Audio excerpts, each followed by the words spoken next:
today I'm really happy to be talking to the name behind one of the great restaurants we have in Warkworth from Aldos is Aldo. How are you doing? I'm very good, Brent. How are you? Very good, thank you. Now, of course, a beautiful Italian cuisine right here in the heart of Warkworth. Can you tell me a little bit about your career? I mean, you've lived in Warkworth for a while, haven't you? Yes, so we've been living here in Warkworth for over 25 years, and I've always worked down in Auckland.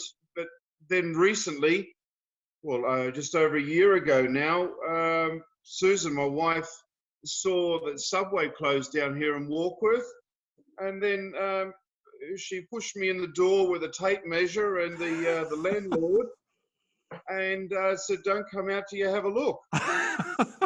That sounds pretty good. Now, you've had a lot of, I understand you've had quite a few different jobs cooking around the world in your lifetime. Yes, I have. Yes, my parents, obviously it's in our, my parents and her grandparents and their parents. My relatives have got albergos, restaurants and hotels in Italy. And my father's a chef and baker. My mother's a pastry chef, specialises in continental cakes. My sister, she was the first manageress that started up Iceberg Restaurant on Bondi Beach in Sydney. Oh, really? My brother's the executive chef in the hotels and big motels. And I started my apprenticeship on Norfolk Island when I was a young lad. Oh, really? So tell me some of the other places. Someone told me that you'd worked for Buckingham Palace. Is that correct? Yes, I was. After I'd finished working in North Queensland, I was at Dunk Island. I was sous chef at Dunk Island Resort, and then I was executive chef at Badara Island, which is a private resort for Princess Ferguson. Right. And that was my point. And then also by appointment to Her Majesty, I was working at Covent Garden, and I used to do the Royal Box for London Opera House for the Royals. Yeah. And first course for Buckingham Palace. Yes. So, I mean, what's it like? There must be a heap of pressure when you're cooking for the royal family, right? It was quite amazing, really, because there's a detective. There's two detectives. One's watching you while you're preparing the food. Yeah. And then it gets sealed, it gets tasted, tested, and then sealed, labelled, and put into a royal box. And then two detectives take it away. Oh, really? They don't make you taste the food first, do they? Well, they're obviously making sure that you're doing your bits while you're doing it. Yes. Yeah.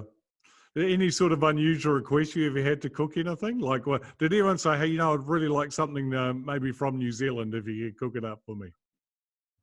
When I was on Dunk Island, the private islands, we used to get lots of international people that would fly in helicopters, and they would ask for some very, very strange things. Say, for example, iguana tails or fresh crocodile. And Really? the resort had the facilities to get anything helicoptered in from anywhere around the world. So it was quite amazing. Yeah, some very, very strange things. Yes. I actually have tasted crocodile once. I did. I had it at a play. I couldn't believe that they were serving it. So, what is the most unusual thing that you have ever cooked? Most unusual thing I've ever cooked would probably be in my younger days, but now nothing's unusual. But in my younger days would be fresh frog legs. Oh, yeah. Yeah, I had some of those where we had to, of course, when you go to France, when you're on your OE as a Kiwi, you got to go try that in a restaurant, don't you? Actually, it was quite delicious, and I was quite amazed at the size of the frog legs as well. That's right. And then when I was an apprentice, having to pulverize and clean the fresh live octopus, that was quite interesting for me as a young fella. Well, a whole lot of new skills you learn when you're cooking. So where did your love for Italian cuisine come from? my parents, my father's Italian, and all his ancestors are Italian. And as children, we always used to go to all our uncles and aunties' places and my grandmother's place. And everyone used to always get together. And I always used to see my parents and my grandparents all preparing food before everybody came. It's quite common to see everything prepared. And then when I was a young boy, my parents owned a resort over in Norfolk Island. And I wasn't in the trade at this stage yet. And then there was a big fight in the kitchen, and the head chef, the executive chef, the Italian chef, was screaming and shouting and threw a pan, the old big metal pans at the sous chef as he's running out the door. And then the executive chef said, "Who's going to help me do this stuff?" And I just walked up to him in Italian, and then I said, "I can do that. I've been seeing that done, from my nonna, my grandmother, since I was a little boy." And so I gave him a hand and deboned quails and stuffed them and trussed them up. And next thing you know, I've been packed off overseas with a passport to go to culinary school. Oh, great. So what culinary school did you go to? I was at TAFE College in Newcastle. Right. Okay. So I did my apprenticeship, a proper trade apprenticeship in Australia, which is a very, very good system. You do an apprenticeship for 4 years. Oh, wow. That's pretty good. Okay. So has Aldo's been open now for about a year, haven't you? Yes, just over a year now. Yes. Okay. So, I mean, this is probably a terrible thing to ask a chef, but like when you're doing your Italian food, what is your favorite thing to cook? What do you love the most? It would have to be, for me, would be angel hair, capelli di angelo, angel hair pasta done with fresh chopped parsley, some garlic, some freshly grated Parmesan cheese, and a good waywira. One of our relatives has the old schoolyard vineyard and some good waywira extra virgin olive oil. Wow. Okay, that sounds great. That would be, I think it's one of Susan's, my wife's favourites as well, is the angel hair. Capella di Angelo pasta, yes.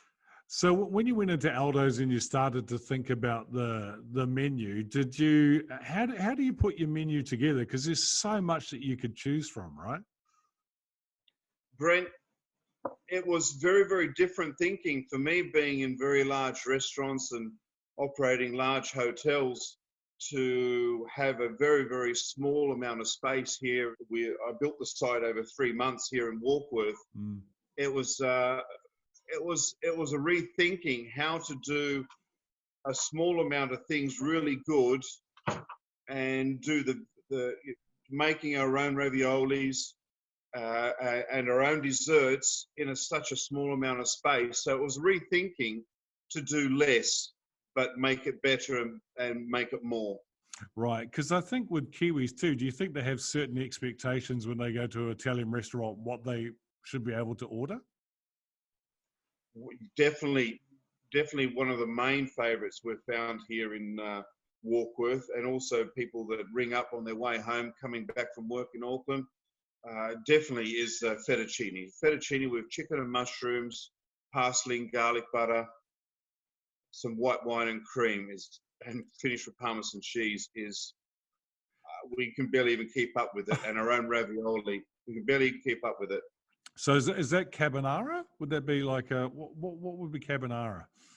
Carbonara is an old classic, which is your bacon, bacon and garlic, and then egg yolks. But in New Zealand, people think about it that it's got cream with it. Right. Okay, that's cool. I mean, one of my favorite things is, and I never seem to be able to nail it when I go to an Italian restaurant, is a beautiful risotto. I mean, I love like a mushroom risotto. I love a chicken risotto. Yes. We before lockdown, we were doing risotto, and we're using Murray's Matakana oyster mushrooms. Oh, so yes. Local grown, locally sourced Murray's Matakana oyster mushrooms. Unbelievable. To be able to use fresh mushrooms, and he'll deliver it, and it would still be on the little block with all, it looked like a piece of coral with all of the mushrooms on it. And he have a big smile on his face. white ones and pink ones. They're amazing. Can I still come and get a mushroom risotto with you guys, or would it have to be a special order I put in? No. Well, whenever Murray's got some, I get them off him. But we do every second week we do a special with risotto, and at the moment we're doing our own spaghetti and meatballs, which is very, very popular this last week and a half. Wow, yeah. I mean that's a staple. I mean, and again that goes back to that Kiwi taste. Spaghetti and meatballs, it's like a classic. That and lasagna, I suppose, is what everybody's always looking for, right? Yes. As soon as we opened up out of lockdown, our first special, which we were thinking about over the lockdown, coming up with some new recipes, and we worked on a lovely chicken lasagna, which went down very, very well. We could barely even keep up with it. Oh, that's good. So during lockdown, I mean, did it give you a bit of time to really think about what you were going to do with Aldos and look towards what you're going to do in the future as well? During lockdown, it was fantastic for Susan and myself. We developed, well, actually, Susan benefited the most because she got to try all the new things that I was cooking. So we developed some new ways of doing calamari gluten-free, doing chicken recipes gluten-free. We've got a flourless chocolate cake. Wow. A cheesecake we do with ricotta. We make our own mascarpone, so we make our own cheesecake with ricotta and our own mascarpone.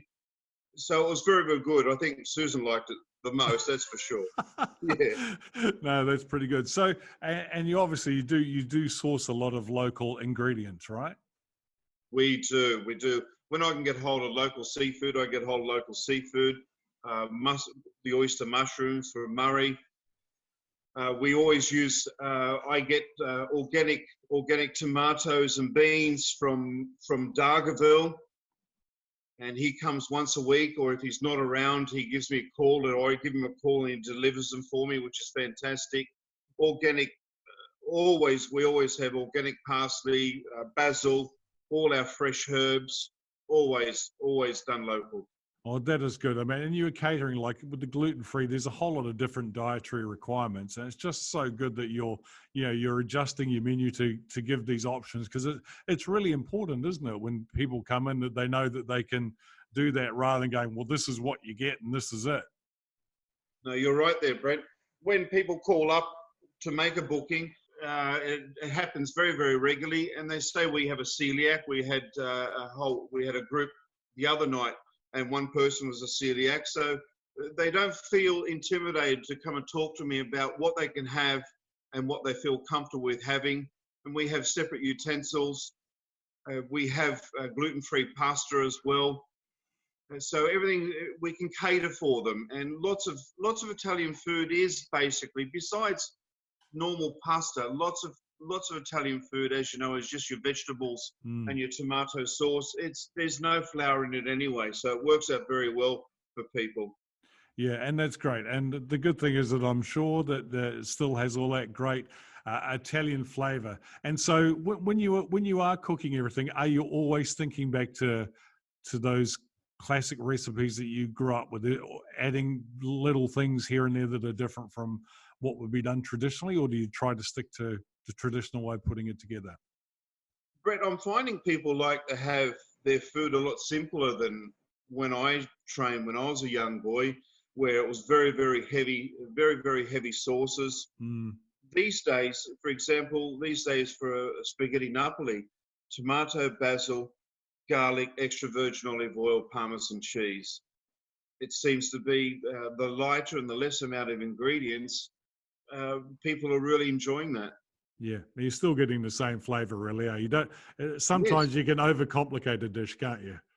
Yes, by overcooking. The best thing is to cook things as less as possible. Yeah. Oh, well, that is brilliant. Well, okay. Now people need to come and see you. So, what is the best way to book into Aldos? What's the best way to do that? We don't have an answering machine, so we answer the phone. We're here. We're doing lunches Tuesdays, Wednesdays, Thursday, Fridays, and we do dinners Tuesday, Wednesday, Thursday, Friday, and Saturday dinners. We're here from 12 o'clock to answer the phone, and we take bookings. And while we're here, there's lots of people who are making requests for example, we do large tiramisus for bookings, and people bring in their giant big glass bowls, and we make it up for them. They come and collect it so they can take it home, which is, everyone's very, very happy about that. So we do No. tiramisus in large bowls, say for 10 people.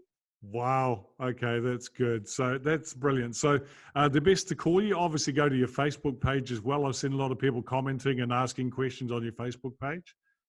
That's right. Facebook, follow us on Instagram, and our phone number is 092833 and we're here Tuesday to Saturday. That is absolutely brilliant. Well, Aldo, thank you so much for talking with me today. I really appreciate it. And I'll see you very soon for a chicken risotto. Okay, and thank you very much for One Warkworth. It's fantastic that Warkworth is coming out of all of this. Yeah. And Murray Chapman is leading the way for, Warkworth standing out, and obviously being such a fantastic area here with all our vineyards, all our wines. We use Matakana Estate, with Takatu Estate for their rosé. So Warkworth is coming ahead. It is. It's really good. I was out, I caught up with Murray last night. He's a good man. And I can tell you he very much loves dining at your restaurant, Aldo. Oh, that's lovely. That's very good. Thank you, Brent.